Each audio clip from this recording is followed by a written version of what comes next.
La science et nous. Une émission proposée par Sylvie Vauclair.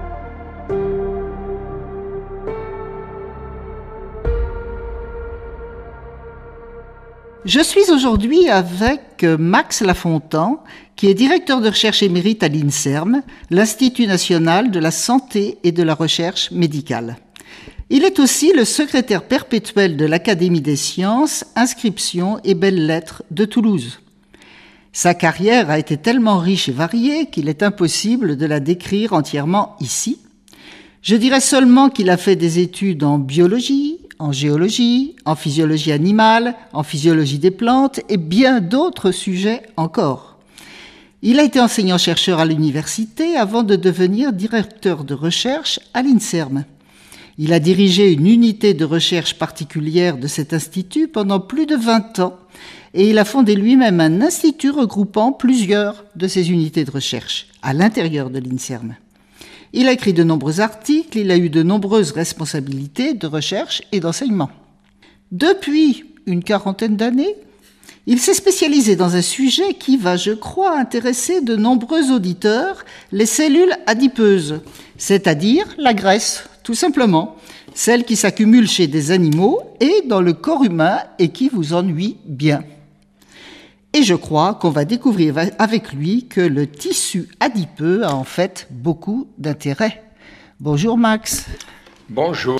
Et en lisant tes articles, j'ai vu plein de mots savants. Par exemple, les cellules alpha-2 adrénocepteurs ou bêta-adrénocepteurs, les cellules alpha-2 agonistes. J'ai vu aussi les mots de catécholamine, de épinéphrine, des mots que je ne connais pas personnellement. Ça me semble bien compliqué. Il y a une chose que je ne savais pas du tout, c'est qu'il existe deux tissus adipeux, en fait, le tissu blanc et le tissu brun. Et je crois que ça a beaucoup d'importance. Est-ce que tu peux commencer en nous expliquant un peu la différence entre ces deux tissus ? Alors, le tissu adipeux blanc, c'est la graisse banale que nous avons, nous. Et cette graisse banale, sa fonction essentielle, c'est de stocker des lipides ou de les relibérer quand on a besoin, quand on va stimuler les cellules graisseuses. Dans certaines situations que je vais vous détailler, on peut aider à la vidange de ces cellules. Dans le tissu adipeux blanc, c'est du stockage et du déstockage. C'est-à-dire que le tissu adipeux blanc, c'est le nôtre. Voilà. D'accord. Et l'autre alors ? Alors, l'autre, c'est un tissu tout à fait original que l'on trouve dans beaucoup d'espèces animales, parce que c'est un tissu qui a une couleur brune, qui accumule beaucoup moins de lipides que le tissu adipeux blanc, mais qui a une propriété extraordinaire. Il est capable de produire, par des mécanismes biochimiques tout à fait intéressants qui ont été décryptés, de la chaleur. C'est le tissu qui réchauffe.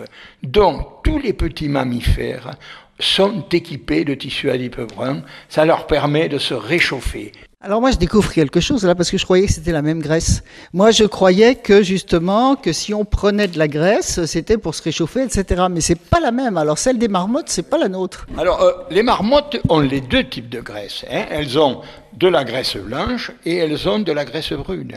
Mais ne pas oublier la marmotte que tu évoques, ça c'est un bel exemple. Parce que la marmotte est un hibernant. Dans son terrier, elle va baisser sa température de façon spectaculaire. Et le problème, bien sûr, toutes les fonctions physiologiques sont réduites. Les battements de cœur sont très réduits, tout est réduit. Mais magiquement, il y a des moments où elle va se réveiller. Et quand elle se réveille, quel est le responsable de son réchauffement ? Eh bien, c'est le tissu adipeux brun. Ça va permettre à la marmotte de récupérer sa température normale. Et ça, c'est le problème tout à fait intéressant chez les hibernants. Les hibernants, c'est le cas extrême. Mais le rat a du tissu adipeux brun. C'est un tissu qui contribue à son équilibre thermique. Alors, ce ne sont pas les mêmes types de cellules, c'est ça ? La différence essentielle, c'est qu'au sein des cellules responsables de l'énergie, au sein des mitochondries des cellules du tissu adipeux brun, se trouve une protéine tout à fait particulière qui va permettre ce processus de chauffage. En dehors de ça, après, le tissu adipeux brun, comme le tissu adipeux blanc, il est équipé pour réagir aux hormones du stress, les fameuses catécholamines. Vous les connaissez toutes, c'est l'adrénaline et la noradrénaline, les grandes hormones. Alors que ce soit le brun ou le blanc, ils sont capables de réagir et de répondre aux catécholamines. Ça a été mon dada pendant 25 ans. Justement, je crois que tu as fait des découvertes à ce sujet sur l'importance des hormones, comment fonctionnent les hormones dans les cellules graisseuses. Bon, les catécholamines, ça a été déjà les lectures de ma jeunesse, de jeune étudiant. C'était une période où c'était pas la mode le stress. Maintenant, tout le monde parle du stress, tout le monde est stressé, enfin bref. Au moment où j'avais commencé à me poser des questions sur le stress, il y avait eu un livre écrit par un Canadien qui était très intéressant et ça m'avait excité à ce moment-là. C'était une période où j'étais un physiologiste, c'est-à-dire j'étudiais le fonctionnement de l'organisme dans son entier, mais c'était une période où on glissait vers la transition d'études des mécanismes d'action. Et je me suis dit, tiens, peut-être ça serait intéressant d'étudier le mécanisme d'action des hormones du stress sur la cellule graisseuse. La cellule graisseuse n'était pas tellement à la mode, les gens la regardaient pas trop, le gras n'intéressait pas beaucoup de gens. Tu me disais que les chirurgiens découpaient la graisse et la mettaient à la poubelle, comme si c'était pas du tissu vivant. Tout à fait. Et j'ai profité, comme tu le dis, d'une opportunité extraordinaire. C'est d'une collaboration avec les chirurgiens plasticiens de l'hôpital de Rangueil qui m'ont dit, mais la graisse, tu en veux? Nous, on en met des kilos à la poubelle. Parce que c'était une période où ils découpaient la graisse, si vous voulez, soit sur la graisse des culottes de cheval, À ce moment-là, vous savez que maintenant on fait ce qu'on appelle la lipoaspiration, on va aspirer cette graisse. À cette époque-là, non, on faisait une grande balafre et on découpait des bouts de gras. Et donc, ils m'ont donné des kilos et des kilos de graisse et j'ai pu travailler en toute sérénité sur les fameuses cellules de cette graisse. Et j'ai eu une chance extraordinaire, c'est que cette graisse des culottes de cheval va m'amener sur une découverte essentielle dans le domaine des catécholamines. Je vais découvrir que cette graisse des culottes de cheval avait un récepteur, le fameux alpha-2 adrénocepteur. C'est un récepteur à l'adrénaline qui était extrêmement abondant dans ces cellules. Et quand l'adrénaline agissait sur ces cellules, ça bloquait la vidange de la cellule graisseuse.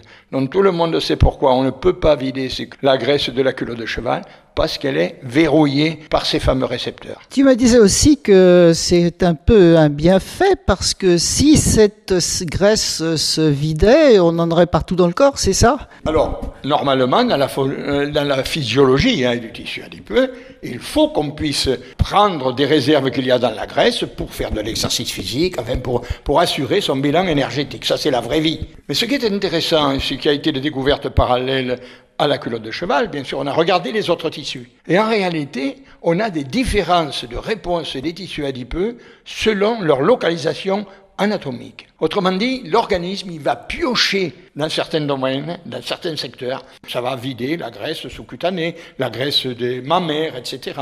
Elles sont beaucoup plus réactives aux catécholamines. Le système des catécholamines, on va le fouiller très vite et on va découvrir qu'en réalité, il y a 3 récepteurs. Le fameux alpha-2 qui bloque, les bêta-1, bêta-2 qui stimulent. Et la réponse à l'hormone dépend de l'équipement relatif à un récepteur qui freine et un récepteur qui stimule. Donc là, c'est une belle affaire, une très belle régulation. Pour un pharmacologue, moi, ça a été le délire, mais c'est des choses qui ont beaucoup intéressé les gens du business. Vous pouvez comprendre pourquoi. Oui, je crois que tu es allé voir des entreprises pharmaceutiques pour essayer de discuter avec eux de ce qu'on pouvait faire avec tout ça. Ah oui, là ça a été la tempête totale. Dès notre premier article donc, sur la découverte de ce fameux récepteur qui freinait la vidange, toutes les sociétés qui avaient l'ambition de faire fondre la graisse nous ont sollicité pour dire qu'est-ce qu'on pourrait faire, quelle est l'application, quelles sont les molécules qu'il faudrait utiliser, etc. Et là, on a été entraîné dans une tourmente énorme. Je crois que j'ai à peu près raconté cette histoire dans une quinzaine de sociétés pharmaceutiques et j'ai pu avoir des molécules intéressantes pour continuer nos travaux fondamentaux sur ces récepteurs. Par contre, on n'a pas trouvé de médicaments. Alors le résultat, en fait, est-ce qu'il y a quelque chose à faire ou est-ce que... En l'état actuel des choses, et pour avoir bien sûr beaucoup discuté avec les gens de la cosmétologie, en gros, le produit le plus banal que vous trouvez dans les crèmes amincissantes, c'est la caféine. La caféine, in vitro, elle est capable de provoquer la vidange de la cellule graisseuse. Le problème, bien sûr, quand vous la tartinez sur la cuisse, c'est pas du tout la même chose, et puis il faut qu'elle pénètre, etc. Elle a une efficacité extrêmement discrète. Et alors, bien sûr, les gens avaient songé qu'éventuellement, on pourrait mettre des molécules spécifiques de ce fameux récepteur, et en particulier un antagoniste du récepteur, c'est-à-dire un bloqueur de ce récepteur. Et à ce moment-là, on dit, banco, son rôle néfaste, on va gagner. Problème extraordinaire, c'est que ces molécules chimiques, c'est de la pharmacologie après. Ce n'est plus de la cosmétologie.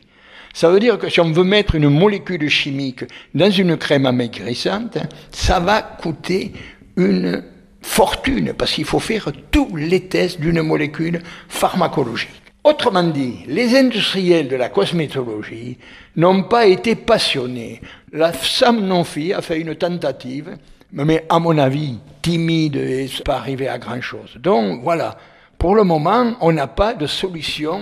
Alors que l'histoire, on l'a bien comprise, c'est splendide, ça fait 30 ans et elle n'a jamais été contestée, donc c'est une découverte, parce que c'est bien que les chercheurs, de temps en temps, ils font des découvertes qui sont remises en cause, etc. Et là, on est heureux, elle n'a pas été remise en cause, mais bon, elle n'a pas débouché sur un médicament pertinent. Mais ces cellules graisseuses, là pour terminer, elles ont aussi de l'intérêt quelquefois. Par exemple, pour capturer polluants organiques, pour empêcher que ça aille ailleurs dans le corps. Ça, c'est une découverte plus récente et tout à fait intéressante.